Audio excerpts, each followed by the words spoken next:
আমার ওটার শক্তির সামনে তুমি 1 মিনিটও টিকে থাকতে পারবে না। ও মা, তাই নাকি? কত শক্তি তোমার ওটাই! আমার শক্তি দেখলে তো তুমি মাথা ঘুরে পড়ে যাবে। ওরে তাই নাকি? তোমার আবার কেমন শক্তি? আমায় একটু দেখাও তো দেখি। আমার সাথে লড়াই করে পারবে তুমি? পারবো না কেন? আমার সাথে পারতে এসো না, একদম খেয়ে ছেড়ে দিব। খেয়ে ছেড়ে দিবে?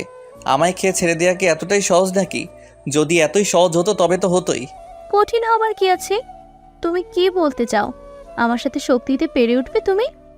শুধু বললেই কি সব কিছু হয় নাকি? আমি প্রমাণও করে দিতে পারি আমি স্ট্রং। আমার সাথে পারবে না তুমি। তাহলে চলো হয়ে যাক একজোট, দেখি কার দম কতটা। চলো দেখে নেই কারটায় কত শক্তি। নীরব কথাটা বলতেই নিধির দিকে তাকিয়ে তাচ্ছিল্যকর একটা হাসি দিল। নীরবের এমন হাসির কারণটা নিধি বুঝতে পেরে নিধিও নীরবের দিকে তাকিয়ে বাঁকা হাসি দিল। নিধি কি এত সহজে হেরে যাবে নাকি? নিধি এত সহজে হারবে না। নিধি লড়াই করে জিতবে। নীরব নিধির দিকে খানিকটা এগিয়ে আসতেই দুম করে নিধি নীরবের গলা জড়িয়ে ধরল। নীরব নিধির কি ধরবে বুঝে উঠতে পারছে না, কারণ নিধি নীরবকে এমন করেই ধরেছে যে নীরব কোনোভাবেই আর নড়তে পারছে না। নীরব খানিক সময় ছটফট করতেই নিধি নীরবের গলা হালকা করে ধরে নীরবকে উদ্দেশ্য করে মৃদু কণ্ঠে বলতে লাগলো। কি, কেমন দিলাম? আমার শক্তি আছে তো? আমি কি ঢপ দিচ্ছি নাকি? আমার শক্তি দেখে কেমন লাগছে?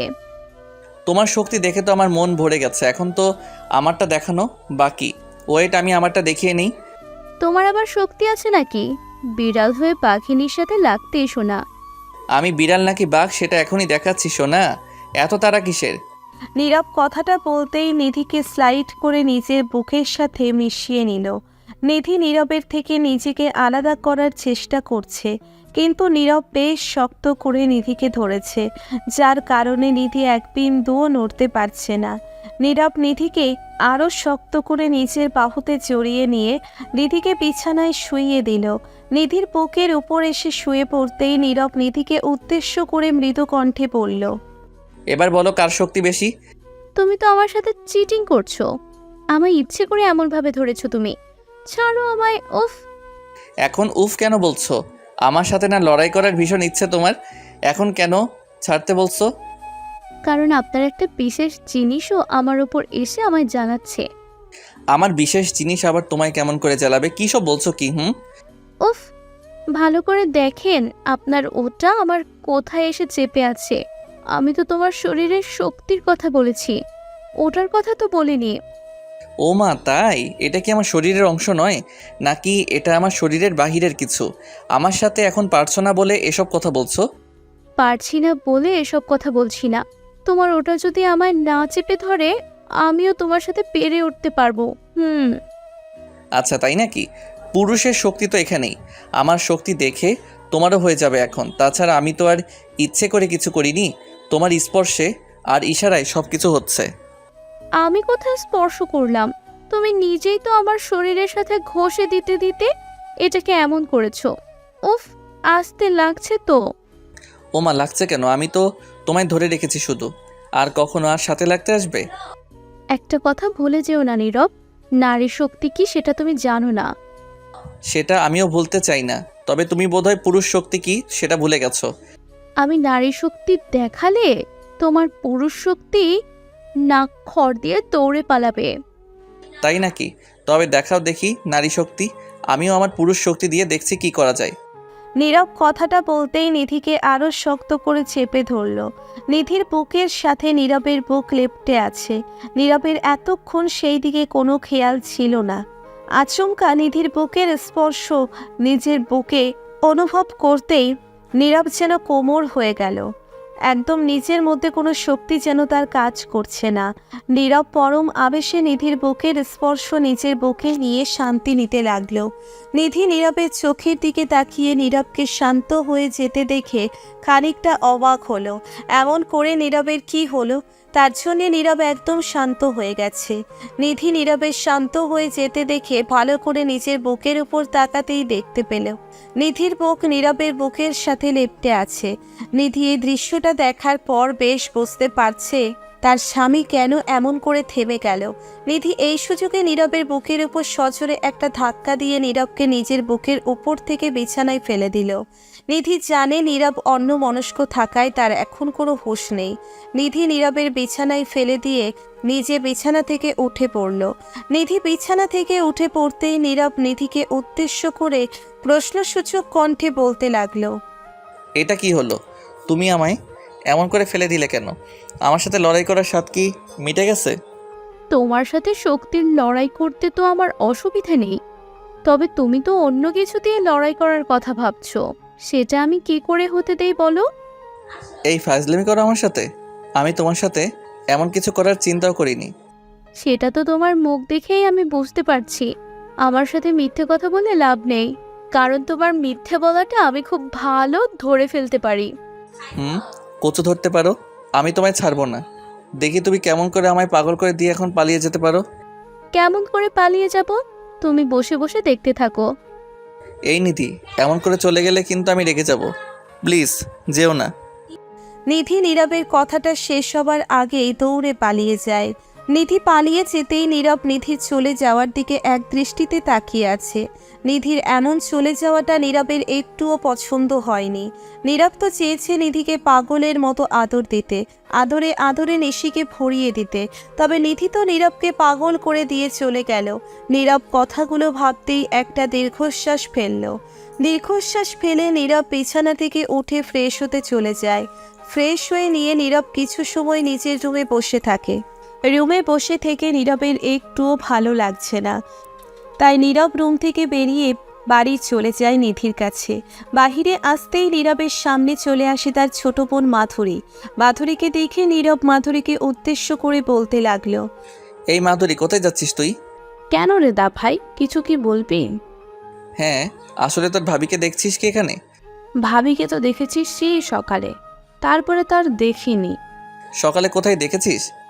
রান্না করতে দেখেছি।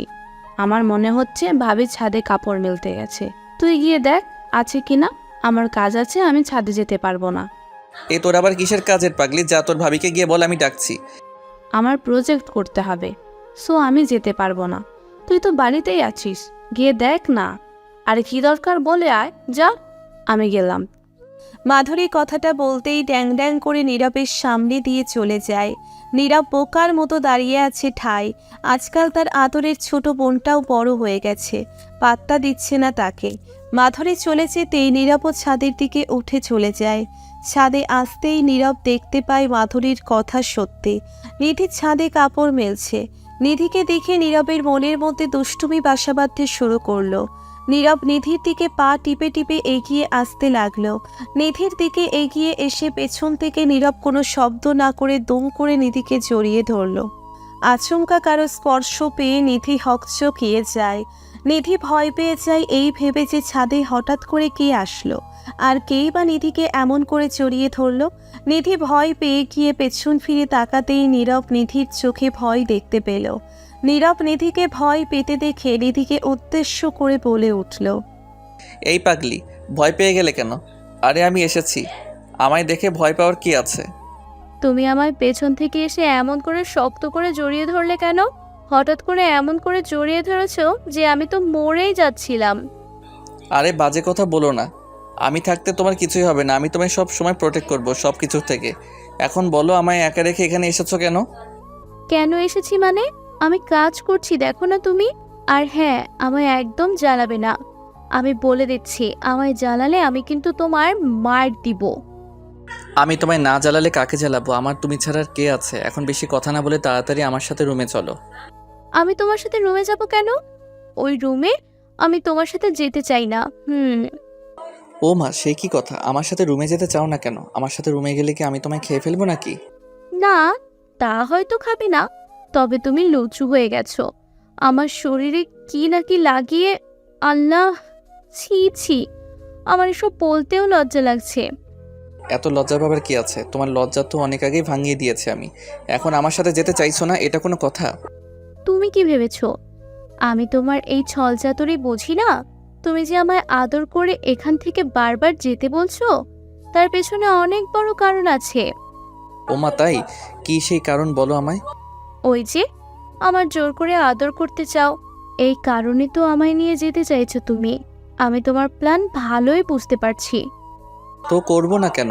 আমার অধিকার আছে তোমায় এখান থেকে নিয়ে যাওয়ার। তুমি ভালোই ভালোই আমার সাথে না গেলে কিন্তু। কিন্তু এই কিন্তুটা আবার কি? কিন্তুটা বোঝো না? জোর করে তুলে নিয়ে যাব। আর তুমি তো মাত্র বলেছো আমি তোমায় জোর করে আদর করি, সো আমি তোমায় সত্যি জোর করব। আমি যাব না বলেছি, দেখি তুমি আমায় কেমন করে নিয়ে যাও। তাই নাকি? আচ্ছা তবে দেখতে থাকো আমি তোমায় কেমন করে নিয়ে যাই। নীরব কথাটা বলতেই দুম করে নিধিকে নিজের কোলে তুলে নিল। নিধি নীরবের এমন কাজে পুরো থ হয়ে যায়। নিধি ভেবেছে হয়তো নীরব তার কথায় ভয় পেয়ে গিয়ে লেজ গুটিয়ে পালিয়ে যাবে। তবে এটা নিধির মাথায় ছিল না, তার স্বামী তো আর বিড়াল না, তার স্বামী তো সিংহ। সিংহ কখনো পালায় না। নিধি নিজের চালে নিজেই ফেঁসে গেছে। নীরব নিধিকে কোলে তুলে নিয়ে রুমের দিকে চলে যেতে লাগলো। নিধি বারবার নীরবকে অনুরোধ করে বলছে তাকে ছেড়ে দিতে, তবে নীরব নিধির কোনো কথা শুনছে তো নাই, বরং জোর করে নিধিকে নিজের রুমে নিয়ে যায় নীরব। নীরব নিধিকে নিজের রুমে নিয়ে এসে নিধিকে কোল থেকে নামিয়ে দিয়ে দরজাটা বন্ধ করে দিল। নীরব দরজা বন্ধ করে দিতেই নিধি প্রশ্নসূচক কণ্ঠে নীরবকে উদ্দেশ্য করে বলল, এটা কি হলো? আপনি দরজাটা বন্ধ করলেন কেন? দরজা খুলে দিন। তোমার সামনে হয়তো আমার লজ্জা করছে না, বা আমি লজ্জা পাই না, তবে অন্য সবার কাছে আমি লজ্জা পাই, সো দরজা বন্ধ থাকবে। নীরব, তুমি কিন্তু অনেক খারাপ হয়ে যাচ্ছ। আমি কিন্তু এখন খুব রেগে যাচ্ছি। খারাপ হয়ে গেছি? এখন আমায় ভালো করে দাও, আমি ভালো ছেলে হতে চাই। নীরব কথাটা বলতেই নিধির দিকে তাকিয়ে দুষ্টু হাসি দিল। নিধির আর বুঝতে বাকি নেই যে নীরব আসলে কি চাইছে। তাছাড়া নীরব যে তাকে এখন আদর করবে সেটাও নিধি জানে, আর নিধিও চাইছে নীরবের আদর। নীরবের এই দুষ্টু মিষ্টি আদরগুলো নিধির খুব প্রিয়। নিধি তাই নীরবকে আটকে নিচ্ছে না। তবে এখন ভর দুপুরে কেউ কি আদর করে? নীরব নিধির চোখ আর ঠোঁটের দিকে গভীর দৃষ্টিতে তাকিয়ে একটু একটু করে নিধির দিকে এগিয়ে আসতে লাগলো। নিধির দিকে নীরব এগিয়ে আসতে নিতেই নিধি একটু একটু করে নীরবের থেকে পিছিয়ে যেতে লাগলো। নীরব নিধির এমন পিছিয়ে যাওয়া দেখে খুব হাসছে। নিধি নীরবের থেকে পিছিয়ে যেতে যেতে বিছানার সাথে ঠেকে যায়। নিধি আরও একটু পিছিয়ে যেতেই পায়ে হোঁচট খেয়ে নিধি পড়ে যেতে নিল বিছানার ওপর। নীরব নিধিকে পড়ে যেতে দেখে খুব দ্রুততার সাথে নিধিকে সামলে নিল। নিধিকে সামলে নিয়ে নীরব নিধির কোমর ধরে নিধিকে নিজের বুকের সাথে মিশিয়ে নিল। শক্ত করে নিধিকে নিজের বুকের সাথে লেপ্টে জড়িয়ে নিল নীরব। নিধি নীরবের কাঁধের ওপর হাত রেখে নীরবের চোখ বরাবর দৃষ্টিপাত করল। নীরব নিধির চাহনি দেখছে, নিধিকে উদ্দেশ্য করে মৃদু কণ্ঠে বলল, কি হলো, আমার থেকে পালিয়ে যেতে চাইছো কেন? তাহলে কি করব? তোমার এই দুষ্টুমি করার সময় কি এখন নাকি? আমার কত কাজ পড়ে আছে জানো? আমার থেকেও কাজ বেশি জরুরি? না, তা তো নয়, তবে তবে আর কোনো কথা না, আমার কাজ আমায় করতে দাও। নীরব কথাটা বলতেই নিধির ঠোঁটের দিকে গভীরভাবে তাকালো। নিধি নীরবের চাহনি দেখে মুচকি হেসে বলল। নীরব আর অপেক্ষা করতে পারল না।